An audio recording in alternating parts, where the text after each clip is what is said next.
Where do we come from? Is there a God? What's the meaning of life? These are questions that have haunted mankind since the dawn of time, but none more so than the one question we'll be answering tonight. Is James Bond a code name? Come along and listen to us talk. Now come along and listen to us talk with the Bond Jam. Go and have a lovely little walk with the Bond Jam. Maybe put it on and go to bed with the Bond Jam. Or grab yourself a slice of toast and spread with the Bond Jam. Yes, hello and welcome to Bond Jam. My name is Simon Jeffrey and I'm joined by the yes to my of course not, it's Mr. James Turner. Hello, Simon. James, are you familiar with the James Bond codename theory?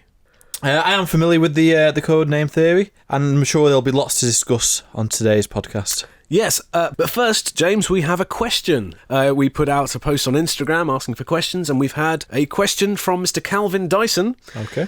He has a YouTube channel that I'm a subscriber to. I have been for several years, so I know he knows his stuff. And he asks, do you think the Bond series is doing enough to ensure it keeps recruiting young, new fans, given the lack of video games and merchandise aimed at younger people recently? It's a very good question. What would you say in response to that? I mean, that question talks about video games in it as being a key point of influencing Bond, younger Bond fans. And in a way, that's right, but I also think it's not just the video games that are totally responsible for being targeted at a younger audience. And I think it's something that comes across in the films themselves as well, as which I don't think it does enough of. I think James Bond is a fantasy at heart, and that is what particularly young children attach themselves to. When I think of my favourite films when I was younger compared to now, I did tend to prefer You Only Live Twice to From Russia With Love, for instance. Yeah. And also, I mean, my very first Bond film was Tomorrow Never Dies, and I remember vividly, after watching that at a birthday party, I think I described this in episode 1, we ran about the house pretending to use all the gadgets that he had in the film, and that's not something kids can do with Daniel Craig films because there aren't those gadgets. That is it. It's about when you were a kid, you want to be James Bond. You want to have all the gadgets Bond has. You want to do all the scenes that Bond does. Yes. And if a child was to watch a Daniel Craig film now, there's not really anything that you'd go, oh yeah, I wish I was doing what James Bond was doing. I think there's more out there in other franchises for children. And maybe if when I was 10 or 11 and Iron Man and the Marvel movies had been around at that time, I might not have latched onto Bond. And I think they're more likely to get involved with that sort of thing than James Bond at this point, given the current style of film that's being made. But I think it's important to say that I don't think James Bond should be purely aimed at kids anyway. No. But I think to be able to have that wide appeal, I think you have to have more fantasy elements that the previous films had. Yeah, and that, I think, leads nicely into a discussion that I'd like to have as to the potential directions of the franchise post-Daniel Craig. James, what would you like to see happen next? Ideally, I'd love to go back to a Brosnan-style series, and I think that fantasy elements need to return, that humour has to return. I mean, we were discussing the previous podcast about going into Q's lab and seeing these gadgets, and we don't really get that fun elements. When I was a kid, seeing the Q scenes was part of the highlight of the film, and now we've been introduced to a new Q. Yeah, I mean, I think Ben Whishaw was one of the highlights of Spectre, to be fair. Yeah.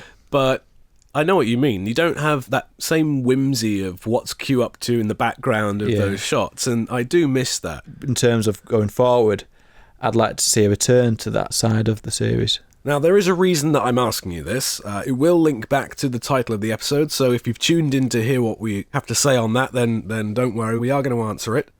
But the way I see it, the options post-Daniel Craig, there's a couple of different possibilities that they could do. Because, as we know, the series rebooted with Casino Royale. Yep. So from now on, when you hear us talk about the classic era versus the Craig era, that's how we define Dr. No through Die Another Day as the classic era, and Daniel Craig era is from Casino Royale onwards. They're not my terms that I invented. I think they're widely used in internet forums, so I'll continue that. So at this point in the franchise, those two continuities are still intact and distinct and separate. Mm-hmm. There's nothing in the films yet that has broken that. So the first possibility is that they will continue with the Daniel Craig continuity with a new actor as James Bond. Yes. In much the same way in the classic era they did, and they just replaced the actor and carried on. Mm-hmm. Now, is that what you'd like to see? You'd like them to just carry on with all the same supporting characters? I'd probably like to ignore anything that happened in the Daniel Craig series and just keep going as if nothing had ever happened, and it just continues on as it used to. This is possibility number 2 then, which is that they would return to the classic continuity with a new actor. Yes, and which is my hope for the series. Which would suggest that they will, in Bond 25, they will wrap up Daniel Craig's 5-film arc as its own complete story that's a separate entity from the rest. And you hope then that they would go back to a continuity that would follow on from Pierce Brosnan's last film. and just keeps each film a standalone film, much of the franchise has been. I wouldn't mind them doing that, but I would have reservations. I'd be a little bit anxious about the way that they've changed things about lately in recent films and rewritten backstories and rewritten into character relationships. I wouldn't like them to do that with our existing continuity. Mm-hmm. I almost feel like Bond films 1 to 20 are safe from interference now. Yeah. Because they've been closed off and moved to one side. So anything they do in Daniel Craig's films can't touch that and rewrite it. The worst thing they could do in Bond 25, the absolute worst thing they could do for me, is to confirm and therefore contradict what we already know, but confirm that Daniel Craig's films take place in the same continuity and universe as the previous ones. Yeah. And then to establish some kind of, it's always been a codename theory. That is the absolute worst thing they could do. The other possibility they could do with the series after Daniel Craig is that they could reboot it again. Yeah. Which I am almost more in favour of now. I would kind of like them to treat Daniel Craig's 5 films almost like the Dark Knight movies, you know? They have an arc and they finish. Yeah. And then they reboot again with the Ben Affleck series after that, and that stands separately from Christian Bale's. And I'd like a similar situation here, I think. Yeah. But in order to do that, they have to replace all the supporting characters as well. Well, you've got to consider the fact every time there's been a new Bond actor, it has been sort of a reboot anyway, but continues the same continuity. Well, there's not a reboot then by definition. No, but in terms of the style of the film... Reboot just specifically refers to continuity of events. Yeah. I don't mean it as a strict reboot. I mean a rejuvenation. Maybe a reimagining in style and in performance and such, but they are all essentially playing the same character. Yeah. So then there is a possible 4th option, is that they could introduce a codename theory into Daniel Craig's last film, or into the very next film. Which is to say, Daniel Craig finishes his film, and then... the next actor comes in. The next actor comes in, and they give him the name Daniel Craig, James Bond, and say, you are now James Bond. There are people, I know there were people at the time Casino Royale came out that hadn't quite grasped the idea of a reboot and said, why is this set in present day if it's set before Dr. No? But I don't think many people still believe that. The one thing they didn't help themselves with is that they kept Judi Dench in, but we'll get to that. What I'd like to do now is to present what I consider to be the evidence for and against the codename theory. Okay. And I'd like you to see how we can respond to each of these points. Okay. Particularly the evidence for. Fire away. So these are the arguments you might hear by people who are trying to make the case for James Bond is a codename. Most obvious one, first and foremost, is that the actor changes. Yes. So his appearance changes from actor to actor. Absolutely. And similarly, the events span 50 plus years without consistent aging of the character. Mm-hmm. There are references to particular years, e.g. 64, the Bullion Job in On Her Majesty's Secret Service, that refers to Goldfinger. Yeah. Tracy's grave has the date on it. There's references to the Millennium Bug and the Millennium Dome later on. There are occasionally very specific things in the films. There's Margaret Thatcher appears in one of them that pin it down to a particular year in time that makes you think, well, of course it spans 50 years because they mentioned 1960 in this one and they mentioned the millennium in this one, and that's kind of hard to argue with, and in all honesty, that is one of my pet peeves of the series, is any specific direct reference to date and time beyond kind of, the technology that's being used and the number plates of cars and things like that. There's one line in particular that people like to quote. Yeah, and this is the big one that people use a lot for the evidence of this. This never happened to the other fella. This never happened to the other fella. This never happened to the other fella, which is what George Lazenby utters in his first scene as James Bond. But obviously as the first different actor to play him in the official series. Now, we know the reason why that was done was because, unlike now where the changing of the actor is almost something we take for granted, this was the first time they'd changed the actor, and they thought, if we don't address this in any way, the audience aren't going to be able to settle into this film at all. They're going to be wondering if we're ever going to mention it. So they almost felt obligated to do a kind of off-the-cuff dismissal to make a joke of it in the early scenes. And it's just a breaking of the fourth wall. It's not him saying that to himself. No, if I could fix that film, I would take it out because it gives them an irritating little nugget of evidence. But it's widely considered to be, like you say, a fourth wall break to the audience, almost actor to audience rather than character to audience. It's more like George Lazenby talking about Sean Connery than it is talking about one James Bond to another. Yes. And in fact, there is more than one piece of evidence in that very same film that seems to confirm that it is the same character.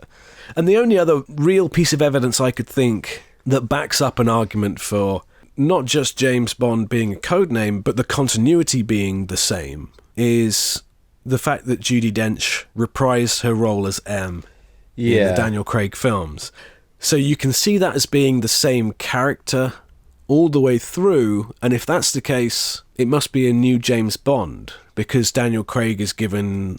That's his first mission, supposedly, in Casino Royale. However, as you'll find out when we later discuss the evidence against it, none of these so far really hold any water.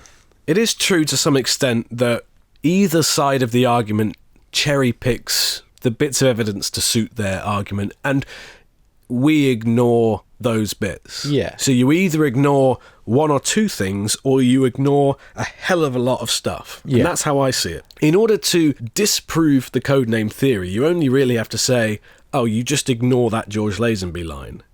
But in order to prove the codename theory, you have to ignore a lot more. Yes, absolutely. And I'd like to read you a few of those things, if I may. Evidence against the codename theory. On Her Majesty's Secret Service is the first evidence I think we really get, because it's the first time we need any evidence against it, because up until that point it's always been the same actor. So on Her Majesty's Secret Service, first time we have a new actor in the role, first time the idea of a codename theory presumably ever comes up. But he has gadgets from previous films. He has Honey's diving belt. He has his rebreather from Thunderball. Now, either they got gifted to him in his desk drawer for some reason. You could see that feasibly he too might have a rebreather, but he certainly wouldn't end up with Honey's belt, or the watch that he probably took from Grant's dead body in From Russia with Love. Point number one. Okay, but I'm going to be a code name. You're going to play devil's advocate? Yes, so I'm going to be the person who believes it's a code name. Okay, argue that. So I'm going to say, that's all well and good, but how come Blofeld doesn't recognise Bond, even though they'd previously met before? True. Now, the thing is, there's always a behind-the-scenes explanation for all these things. And what it is people attempting to explain continuity errors and things like that. And the real reason behind why don't Blofeld and Bond recognise each other necessarily is because they decided to do a very faithful version of the novel. The novel of On Her Majesty's Secret Service comes before You Only Live Twice. And it was maybe their mistake in that respect, just to kind of, let's adapt the novel and not take the films into consideration to that degree. But that is the real reason. Yeah, I think that's due to the fact that this is the first time that they've recast Bond, and Yes. they didn't know what they were doing in terms of how they'd go further with the series. That's the thing, and nobody knew how long the series would last. No one in their wildest dreams could have imagined that a series would last over 50 years. No. No series had ever lasted that long. I mean, if you want a kind of an internal logic to that, Sean Connery was supposedly in Japanese makeup when he met Blofeld. That's true. Even though I'm pretty sure it disappears halfway through. But in theory, he was meant to be. So that, to me, is a pretty weak lifeline to hang on to if that's your only argument against it. Yeah. The other thing that perhaps could be evidence against the code name is in On Her Majesty's Secret Service again, James Bond is removed from Operation Bedlam after 2 years of trying to hunt down Blofeld. Yes.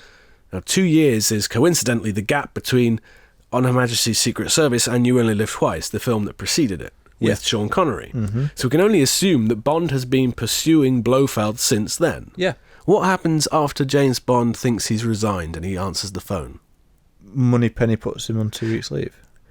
He answers the phone, he's about to say 007, he stops himself and he says James Bond here. Oh, yeah. Because he was about to use his code name, his number, 007, then he realised, no, I'm resigned, Yeah, I'm going it's to use okay, my it's name. That suggests to me that it's a real name. Yep. So I think we can say, with relative confidence, that George Lazenby is the same James Bond as Sean Connery. Yes. Whatever you may think happens later, I think that's fair to say at this point. Yeah. Would you agree? Absolutely, yeah. Particularly since Sean Connery came back in Diamonds Are Forever, and he again seems to be looking to avenge Tracy's death. Yeah. Straight off the bat, in the first scene of Diamonds Are Forever, he is hunting down Blofeld. And that is widely considered to be in revenge for his wife's death. Yes. So that again adds weight to George Lazenby is the same as Sean Connery. Tick. Yep. That's one part of it we can agree on. Both The Spy Who Loved Me and For Your Eyes Only contain references to Bond's marriage. The Spy Who Loved Me, Anya Amasova, refers to the fact that he was married and his wife was killed. Roger Moore's Bond says, all right, you've proved made your your point. point, You know, if you really wanted to, you could argue that that's a coincidence, but I disagree. Particularly since in For Your Eyes Only, the film starts with Roger Moore's Bond visiting Teresa Bond's gravestone and laying flowers at it. Not only that, For Your Eyes Only also contains a scene in which Bond appears to get his revenge against Blofeld. Yeah. In fact, if you watch On Her Majesty's Secret Service and then For Your Eyes Only, it almost feels like a direct sequel. Yeah. Yeah. Because you see Blofeld appear in a neck brace and in a wheelchair in the state that he was in at the end of On Her Majesty's Secret Service. Yeah.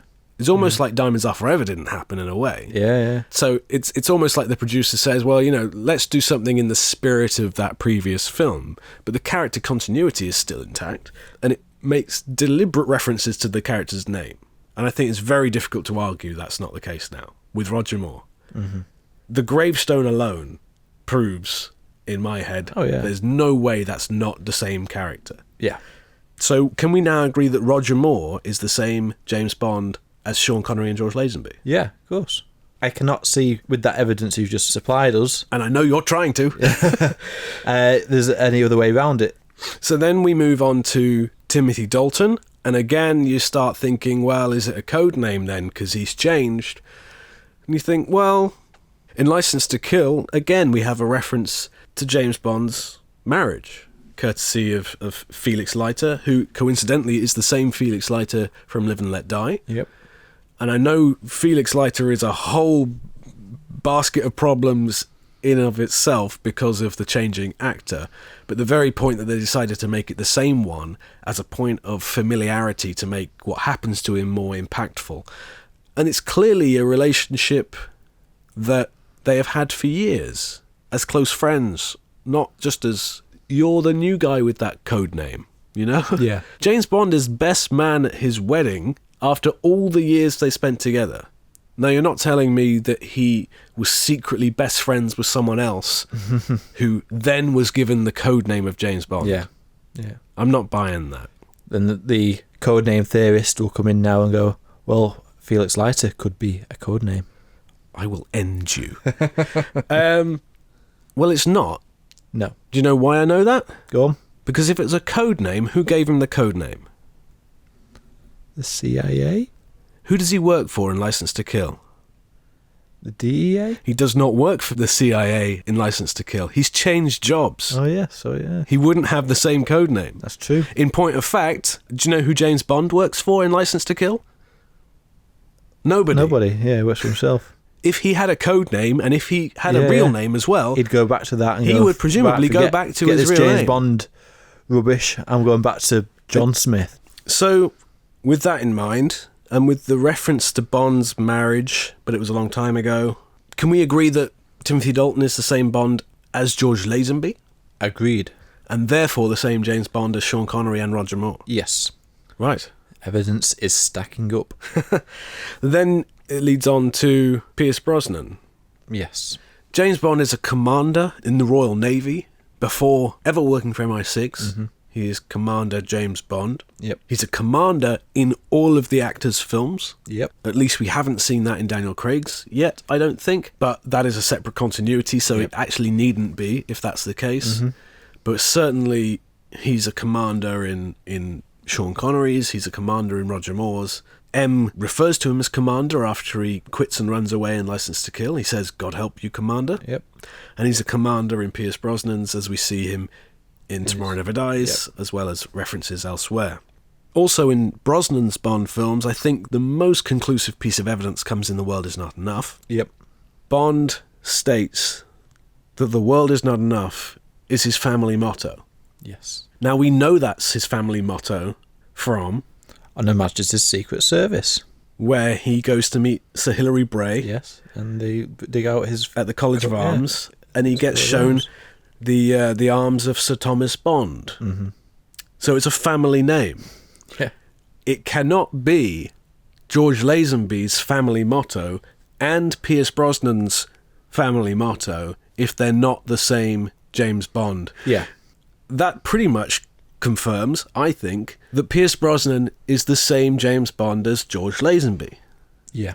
And we already know that George Lazenby is the same James Bond as Sean Connery, Roger Moore, and Timothy Dalton. Mm-hmm. Yep. So what can we conclude from that, James? That they are all James Bond. From Dr. No to Die Another Day, they are the same character. Yes. That still means that codename theorists may still try to argue that it's a codename now. Yes.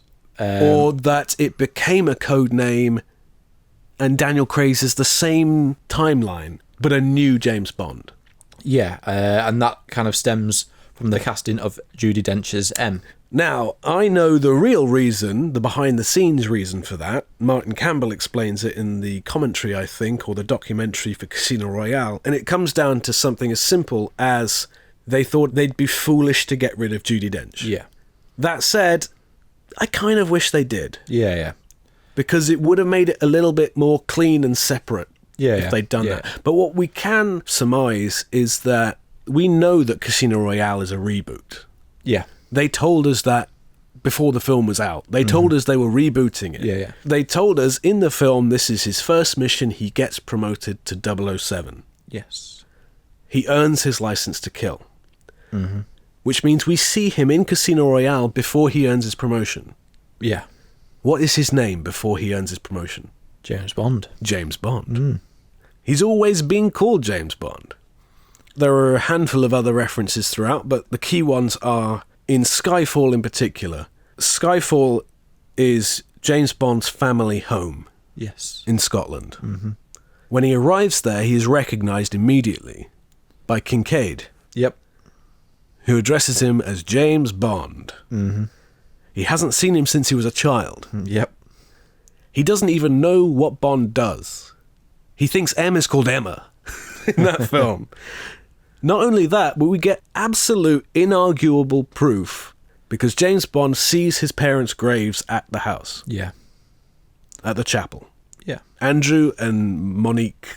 Yeah, so they share the same background history as Pierce Brosnan's Bond did. They are Bond's parents in the book. Yep. So Skyfall confirms that. It confirms that James Bond is his birth name. And Spectre shows adoption papers with his real name on. Yep. And even the fact that James Bond's youth is alluded to, again, the death of his parents, and Bond's childhood familiarity with Oberhauser, later known as Blofeld. Yes. And the fact that he knows his name from before he was an agent, and since we know that Casino Royale is a reboot, for me confirms that Daniel Craig's James Bond has always been known as James is Bond. James Bond, and it is not a code name. Yep. So what we've established so far is that Dr. No through Die Another Day, all the same character, James Bond. Yes. Casino Royale through to Spectre, different continuity, real name James Bond. Yes. Are there any facts that you dispute so far? No, like I say, it's George Lazenby's line in On Her Majesty's Secret Service and the time issue of Never Aging over the prime continuity. Yes. From Dr. No to Die Another Day. But I think that is something that it's one of those things you overlook. It's true. I think what it comes down to, in conclusion, James Bond is not a code name. Yeah. Conclusively, the evidence falls overwhelmingly in favour of that argument, that it's not a code name. The only justification needed for any inconsistencies in my mind is that Bond exists in a floating timeline to allow the films to continue and remain contemporary. Yeah. Now, the reason for this, again, the behind-the-scenes reason, which is always the first thing I look to before trying to justify it by fan theory, is to see, well, what's the real reason they did this? Yeah. The real reason they did this is because, like I said earlier, no one in their right mind would have ever expected a series to last 50-odd years. And what are you going to do? Are you going to slowly make them a period piece? And you can't keep Bond the same age and make a film series last 50 years without ending it up, setting it in the past. Yeah. And they don't want to do that. They want Bond to exist in the present at all times. Yeah. And so the way I kind of imagine it is that with every subsequent Bond film that takes place, I mean, say for instance, like Die Another Day was the last James Bond. You could argue that that one takes place in 2002. And then you bunch up all the previous films so that they make kind of chronological sense leading up to that. So you say, okay, well, maybe Dr. No was 20 years earlier than that. Yeah. And he had a long career, you know? Because that's not far off the age difference between them at that point. You know, late 40s and early 30s it was. So you just kind of drag the past up and you bunch them up. And you say, well, the gap between films is not actually the gap between events. Yeah. Yeah. That happens all the time. Yeah. Films aren't always set in the year they were made. Yeah, I mean, Quantum of Solace takes place straight after Casino Royale, for example. Yes. Immediately after. So I always imagine it as like each subsequent film that's released kind of drags the past along with it. Yeah. Kind of like Tim Allen's ship in Galaxy Quest. It's dragging minds. Except the Bond series is dragging the past instead. I mean, here's a theory. Are you going to gloss over my Galaxy Quest analogy? No, I'm adding to it. You didn't even react. I made a weird Galaxy Quest. I've never seen reference. Galaxy Quest. Oh. There's a bit in the film where he's facing off against some alien ship and he's like, You fail to realize that with your armor gone, my ship will tear through yours like tissue paper. And what you fail to realize is my ship is dragging mines. No! Turn! that's what I imagine happening with the Bond series. With every film that comes out, it kind of pulls the past along with it. You had to squeeze that reference in there. Flipping out, that's a tough reference to squeeze in. Yeah, there'll be people who understood it, and they are the special ones. But you haven't seen Galaxy Quest? No, I have no intention to either. What?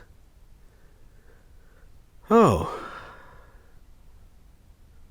Anyway, so that explains the floating timeline from 62 to 2002 is that I kind of dismiss the gaps, the years, and any specific reference. I mean, you could, in theory, mix the years up a bit. The real thing you have to concede as a Bond fan is that essentially the timeline is kind of broken. Yes. Of the first 40 years at least, in as much as it lasted way longer than you can reasonably expect them to maintain continuity for. Well, continuity wasn't a big thing when they were making these films. Never No. has been, and I think that's a really vital thing that you need to consider. An interesting theory, actually, going back to Calvin, who asked the question at the beginning. I recently saw a video of his where he makes an interesting point, and he seems to really shrug off this notion of continuity. It doesn't seem to bother him that much. No. And I almost wish he could teach me how to not let it bother me.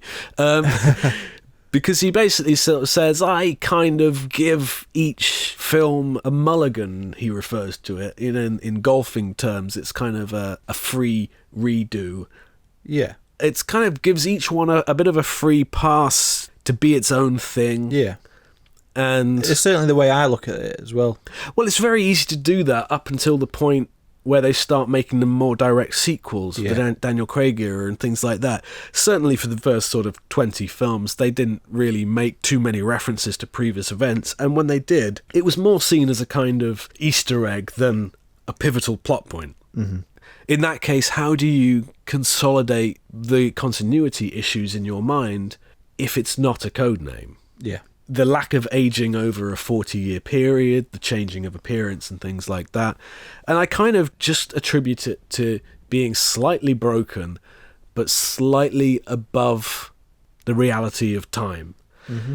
If you really want to explain the difference in aging of the actors, you can do so by, like you say, kind of picturing them as almost cherry-picked missions viewed out of sequence, if you really want to.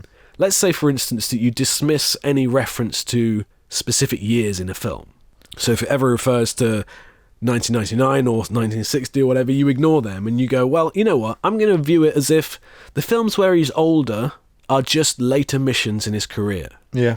Yeah. I always like that argument to defend Roger Moore's later films. Mm-hmm. Because, quite frankly, an argument against A View to a Kill based purely on the fact that Roger Moore is old is a bit insulting. Ageist. Exactly. I mean, I might be a little bit kind of 21st century and woke about this, but people are allowed to age. Yeah. Unfortunately, Bond girls, not so much until more recently. But the idea that Bond should be 35 perpetually is ludicrous, and a secret agent could easily have a career that spanned 20 or 30 years. Absolutely. And so I always kind of, just loosely, not with any kind of firm committal to this theory, but if I ever need to justify why Roger Moore is maybe old in his later films, I kind of just put it down to, well, it's just some of his later missions. Yeah, yeah. Almost as if James Bond is a real person, and these are depictions of events from his life. Yeah. You know? Yeah. And so it doesn't matter if you change the actor because they're playing the same real person. Yes. I have one more kind of point that I'd like to raise with you. If we can conclude then that James Bond is definitely not a code name in either of the continuities, could the codename theory be introduced going forward? Yeah, well, that's the thing. I think that's the worrying part of the theory, is that they confirm that the next Bond is going to be given the code name James Bond. Yeah, if in the next film or the one after that they introduce a code name within the films themselves, Yeah. then neither you or I can argue with that. No. James Bond will have become a code name. Yes. But we have just proved, I'd like to think, that up until this point it definitely Yes. isn't. Mm-hmm. Yes. There are a couple of ways I can imagine where they could potentially introduce a code name approach. If you imagine a plot point where James Bond gets killed, for instance, but for the greater good, for the success of this mission, in a you only live twice kind of way, of maybe a reverse of the you only live twice idea, of now Bond is dead, the enemies will lay low. If they can engineer a way in which it's pivotal that they think he's still alive, Yeah. Yeah. you must pose as him. Yeah. And then maybe at the end he'd come back and go, you know, you're James Bond now. You're no longer whoever it is. And you get a little bit into Born Identity yeah, sort I of do. territory. there, and you could go forward and you have, in some way, you've introduced James Bond as a codename by doing that. I personally think that when that happens, the James Bond series has kind of ended. Yes. And what you've done is you've created a spin-off, in a way. Yeah. James Bond ends when you kill off the character of James Bond, whether you continue the series or not, in a way. Yeah. I wouldn't put it past them in this day and age to consider moving Bond to Netflix or doing spin-off TV series and parallel series to that. And a 00 section series would be pretty interesting. Elevate other characters to the level of James Bond, but leave James Bond as he is, please. Yeah. For the love of God, please. In summary, is James Bond a codename? No. No, it's not. Could it be? Maybe. They could do it. Should it not. be? No. Let's play games with James. Yay! Oh, you ready for a bit of levity after that discussion? Yeah, that's kind of a hard-hitting, deep conversation. I had a lot. You've been having. I had a lot to say on the subject, and hopefully I don't ever need to say it again. We'll see. Games with James. Today's Games with James is a little bit different, in as much as you know what it is, don't you? Yes, I do. James, you are familiar with the TV game show, panel show, Room 101. I am indeed. So the idea is very similar to the TV show. I'm going to ask you for some examples of some things in the Bond series that you want to send to Room 101. Okay. You want to banish, or particular moments that you think don't deserve to be in the film. Yeah. And you're going to have to make the case for them, and I'm going to decide whether to banish them or not. Okay. Okay? So hit me with your first one. So I want to try and go for ones that are a bit obscure rather than the most obvious ones that you could pick out from the series. And Okay. So the first one I'm going to pick out is Roger Moore's Grunts. That's Roger Moore's Grunts. Roger Moore's Grunts. Yes. This is particularly noticeable in A View to a Kill. Yeah. Do you know what I'm talking about? I do. Can you give me an impression of one of Roger Moore's grunts? So basically, his grunts use the same sound whenever Roger Moore has to do some sort of grunt, and that grunt sounds like this. Oh! Is it? It's not the same recording, though, is it? I think it is. You and I have both made films ourselves. Yeah. And I've had to dub my own characters before and do pained expressions. And 9 times out of 10, they sound very similar. They're like, that's my pained sound. Yeah. So maybe Roger Moore's is, oh! Maybe, but god damn it, I swear it's the same one every time you hear it. Tell you what, I'm going to find a clip of it. Yeah.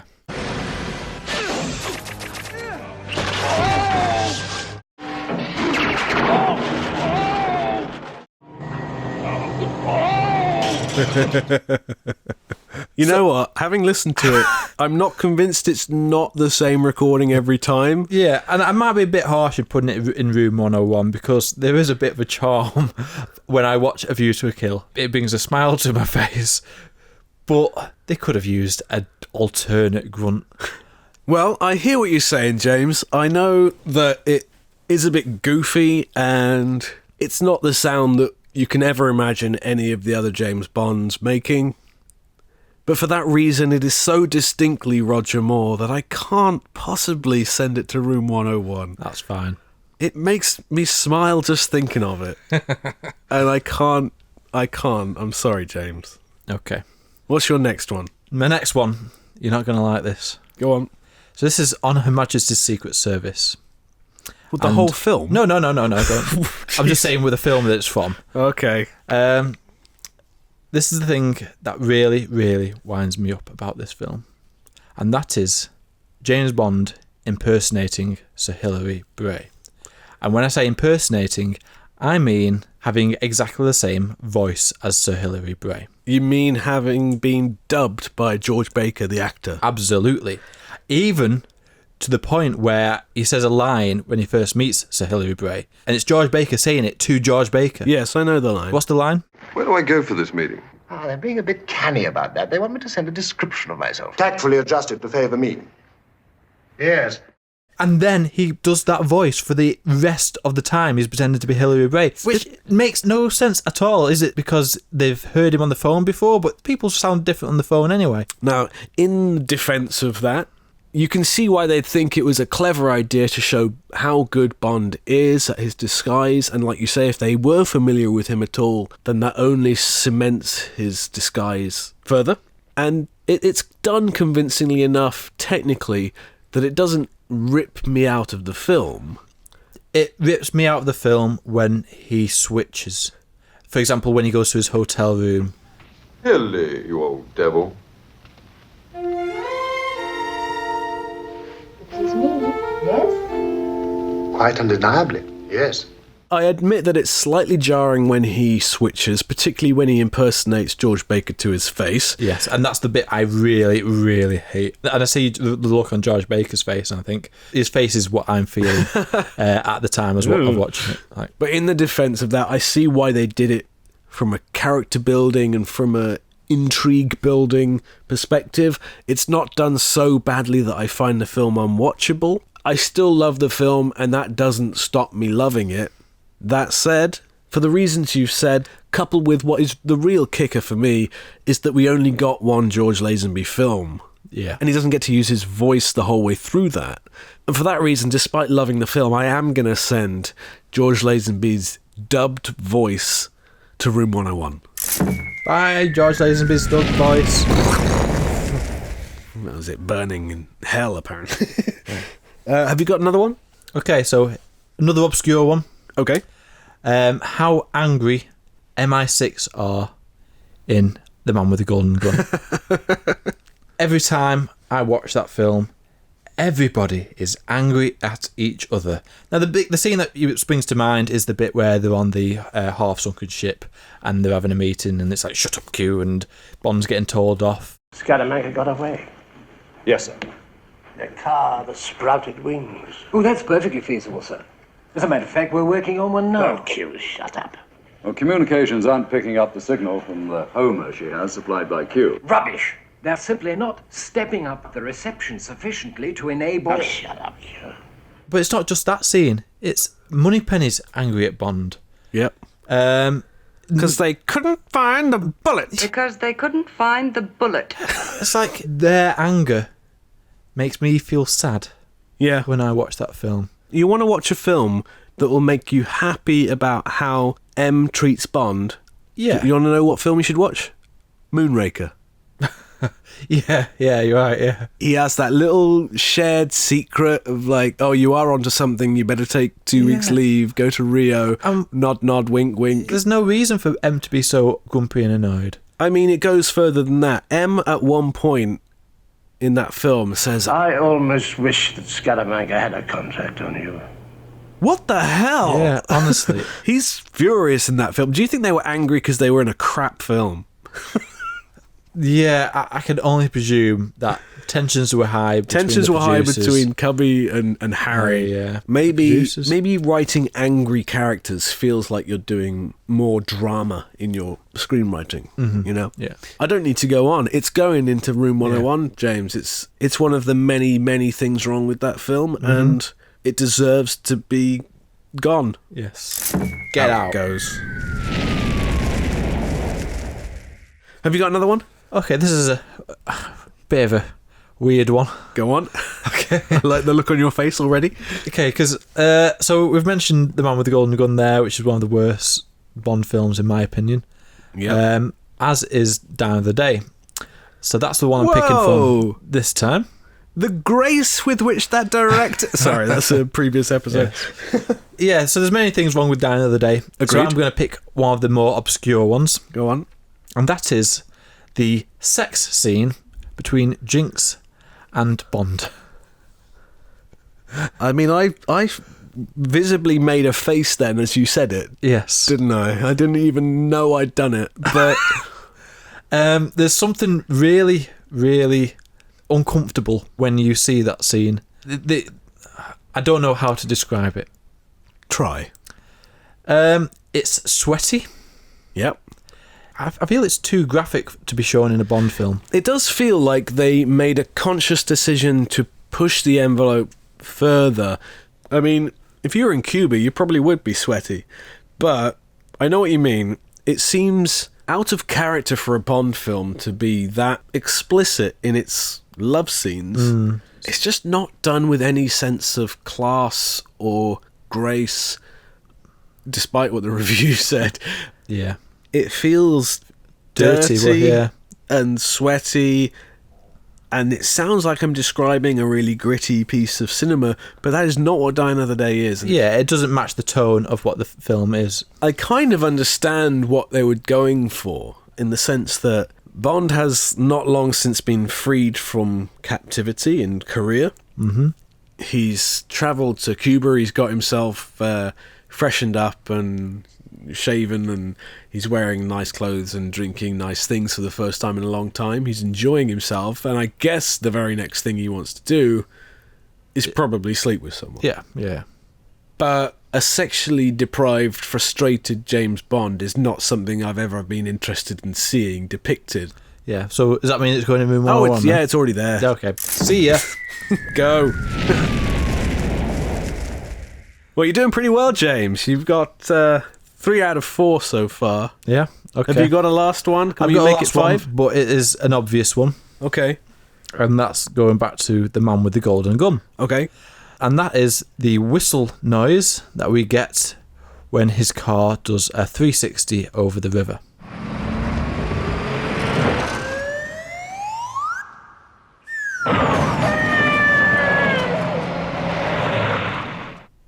Yep. It's in there. Okay, need I say any more? Well, you can say some more if you want, but... Yeah. It's a great stunt ruined by a god-awful sound It effect. is truly a brilliant piece of driving ruined Yes. by a single, solitary, silly sound effect. Mm-hmm. And for that reason, it's going to Room 101. Well Good. done. Well done, James. 4 out of 5. 4 out of 5, that's good. I will not put Roger Moore's grunts in Room 101. I almost wonder if we need a Hall of Fame to counteract your Room 101. I will put Roger Moore's grunts in the Hall of Fame as the first entry. Well, that just about wraps things up for this episode. Let us know what you think of the James Bond codename theory that we've since debunked. And let us know if you have anything that you'd like to add to Room 101 from the James Bond series. So until next time, you can find us on Facebook, on Twitter, and on Instagram at BondJamCast, and we are on YouTube. Just follow the link in the description, and please do give us a subscribe. And we're on SoundCloud, soundcloud.com/BondJam, and we are on Spotify if you search Bond Jam Simon and search the podcast section. Keep checking the other platforms. There's a chance that by the time you listen to this, we might be on them. So do stay tuned. Do share it with your friends. And do spread that jam. See you next time. Bye. Cheerio. Bye. Cheerio. Bye.